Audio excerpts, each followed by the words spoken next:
Hi everyone, welcome to the first video of the Declarative Agent Development using Teams Toolkit.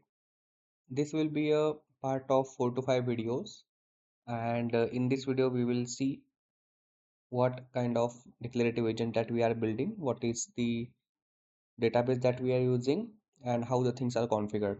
Okay, so in the second video we will see how we can generate OpenAI specification file, then how to develop an agent using Agent Toolkit, and what kind of modification that we will be doing. Okay. Now, first take a look at this demo. So for the sake of simplicity, this is the incident report agent. I'm using SharePoint list as a backend. As you can see, the list structure as follows. That list will have the title, incident type. In that I have types called safety, IT, and network related. Description, severity, date of that incident, and the status, and close date. And there are some out of the box columns called created and modified. So this kind of list I am using. The task of our agent is to get and post the data into SharePoint list. So when I say get, that doesn't mean we can get all the incident. We can apply some kind of filters, right? Using some natural conversation, we can tell our agent, and agent will automatically apply those filters to get that data from the SharePoint list. We can also create a new incident using natural language only. We can specify the complete incident, or we can ask our agent to create an incident and it will cross question you about something that it needed from your end. So let's test this. So this is the incident report agent. Here we have the chat window. These are the starter prompts that I have added in my code. So let me just give some kind of starter prompt, right? Show safety related incidents. So behind the scene, what is happening? It is calling the Microsoft Graph APIs to get the data from the SharePoint list. Why? Because agent must have the permission what user have, right? Because it is performing the task on a user behalf. It is a delegated permission. If that user doesn't have any permission on that SharePoint list, agent will not retrieve anything. Okay.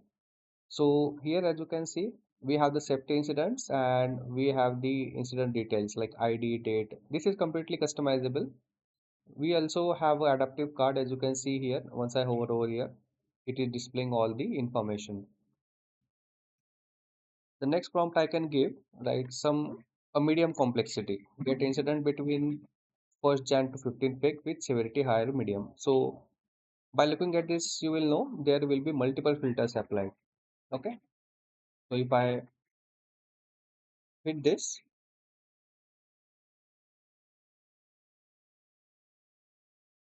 so you see connecting to IRA. So this is basically performing the graph operations in the backend. Right.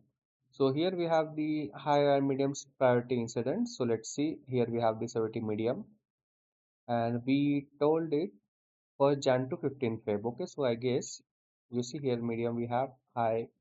Okay, so this is kind of data we got. Now let's do some kind of prompting where I want to have this information in a table. Okay, so for this I will write a prompt like this. Show me all high priority incidents from this date to this date, which are still new, and sort them by ascending date in a table. So lots of things are going on here. If I hit this, so what I'm expecting is to get the data in a table from in a descending manner. So let's see how it will work. So you see it generated a table and in the descending order only you see the 37 is first and then we have the 33. So incident ID is nothing but the SharePoint ID I have used, all information it got. Okay. It is also giving you some kind of suggestion question based on the data it is providing. Okay. So this is all the positive use cases, right? Positive prompt, sorry. So now let's check if there is a what is if we can write like this. Show incident from next year. Obviously, this is not in our database, right? So let's see how it will behave.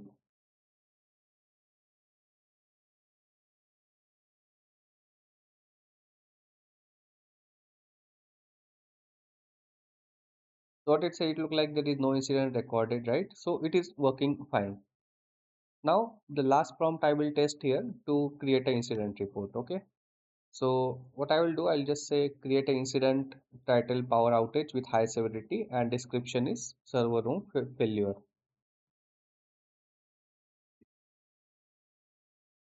So now what it will do, it will call a graph API, but this time it will do a post request to that list. So as you can see, it is asking us to confirm this thing, right? So we have to confirm this. It will not directly add that data in the SharePoint list. So ignore this part for now. We are going to see this in detail completely. Site ID, list ID, we want to pass it because agent should know in which site and in which list we are doing these operations, right? So if I click on see more, so you can see whatever the columns I have, it already added the values there based on my prompts. Okay. Or here, if I just say create a incident without passing all this information, it will cross question me and ask me to provide all the informations. Okay. So this works fine as well. If I say confirm, it will create a incident in that SharePoint list. So you can see your incident has been created. This is the detail and this is the adaptive card. Now let's go back to SharePoint list. Let me refresh. So you see a few seconds ago, power outage server room failure with all the dates and categories. So this is how the agent is built. Now the one of the most important thing is how this API is working. So if this is something that you are first time interacting with Microsoft Graph APIs, there's no issue. I will explain it in every detail. So for this, we need some things like we need site ID, we need list ID. For the permissions, this permission we have to give Sites.ReadWrite.All. Why? Because we are reading the data from the SharePoint list as well. We are writing it back again to that list only, right? So that why read write is there. Then we have two APIs, the get and create item. So I will take you to Microsoft Graph Explorer and show you how the data we are getting. All the links and all the articles I am showing you here, I will provide the link in the description as well, so you can follow along with me. So here we have the API for the list item on the SharePoint. If we scroll down, this is the API that we are using. So as you can see here, we have the parameter called site ID and list ID. Okay, I'll just copy this and put it here. Okay, so from where we can get site ID and list ID. So it's very simple. Go to the SharePoint list, click on settings. In the list settings, in the URL, you will see the ID here. Okay, so ignore the first three and last three characters. Whatever remain is your list ID. So I'll copy it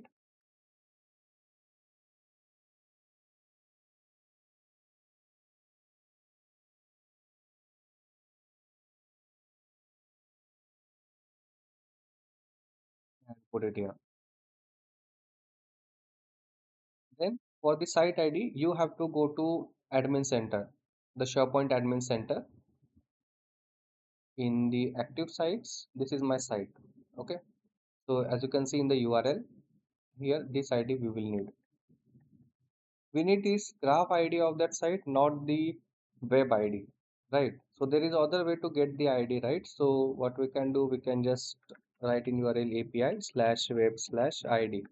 But if you hit this, you will see the ID is different. So it starts from 71 and this starts from the BT, right? So this ID we need, we don't need a web ID, okay? So let me copy this ID and put it here. Now the URL is structured. Copy the complete URL, open the Graph Explorer and let's set this. So make sure you log in here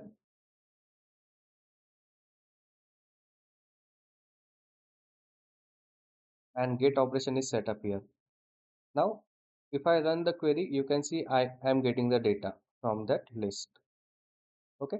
So if you face any authorization error like bad request and anything, you have to check in this permission because if this is the very first time you are doing this, you have to consent these permissions, right? So what kind of permission?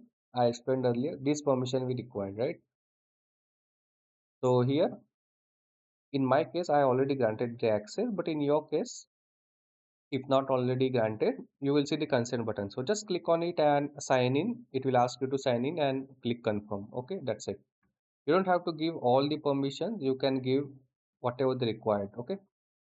So now here, if we take a look, what kind of data we are getting. So this is the value array, and here we have the object for each item. Okay. So here, as you can see, we are getting ID created by, modified by, parent reference, and all this content type thing. The only thing we are not getting is the detail of these columns, right? So where is it? So we have to add an extra parameter in that URL that is called as expand equal to fields.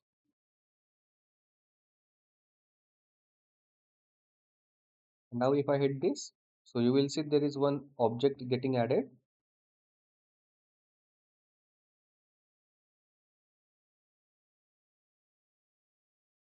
So here we have the fields, right? So we are getting title, incident date, whatever the columns we are having in SharePoint. Okay.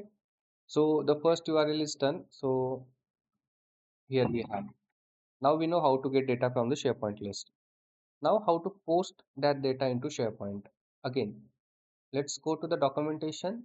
So create a new item in SharePoint list. This is the post request. So you can see the endpoint are almost similar. The only thing is needed is a request body, right? Because we are passing the data back into SharePoint. So what I will do, I will just copy this. We don't need this expand, okay? We will only need the URL till the items. So let's copy this. Go to Graph Explorer, paste that URL here, and then change the request type to post. Okay, I have to sign in. Okay, you don't have to modify the permission, you already did, so no need here. So now the request body. So let's see what kind of body it is request. So here we have the object, and that we have the fields object, in that we have column and their values. So if you notice, we are getting the same kind of data from the get items. So if I go in the previous one, so you see the fields we are having. So let me copy everything, although we are not using each and every column. So let's copy everything. Go to Graph Explorer. First, I will create a blank object, and in that I will have this. So I will remove everything that is not needed. Okay. So let's say incident ID, status, everything I will remove. And here I will add this is test in the description and title as well.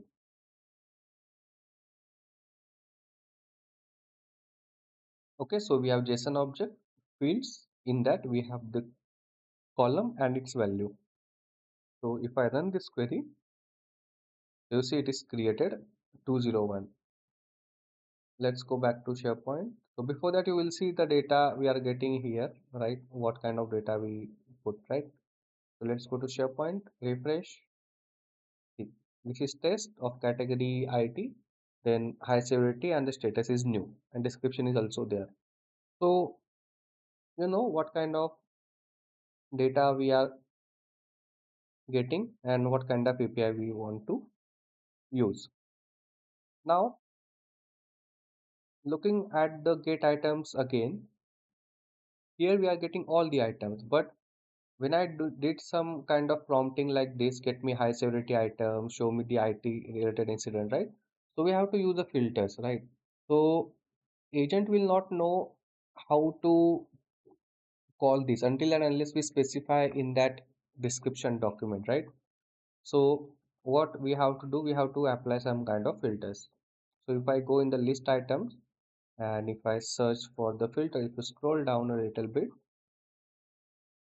you can read the documentation for more information if you are not having that much kind of exposure on Graph API. If you have, then I am directly showing you here what is required, right? Because if I explain each and every line here, it will take a lot of time for this video, okay? So here we have the example get filtered list item with specific fields, right? So this is how we are going to apply the filter. So let's copy this. So what it has filter fields slash quantity LT 600. So LT, that means less than, greater than, right? So copy this. So you notice we have the field slash quantity. Why not quantity equal to 600 or quantity less than 600? If you take a look at our response, this is our main object here. We are not having that columns on the root level. What we have is ID, sorry, object called fields, and in that we have that column, right? So that's why it is written like this. So let's copy this and go here. So in our case, what I will do, let's say field severity equals medium. So put this string in a single quote, not double quotes.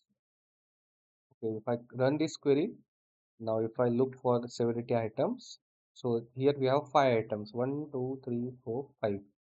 Let's cross check with the list as well. Okay, so if I go in the list, apply the filter for medium, we are having 5 items of incident type ID and medium is severity.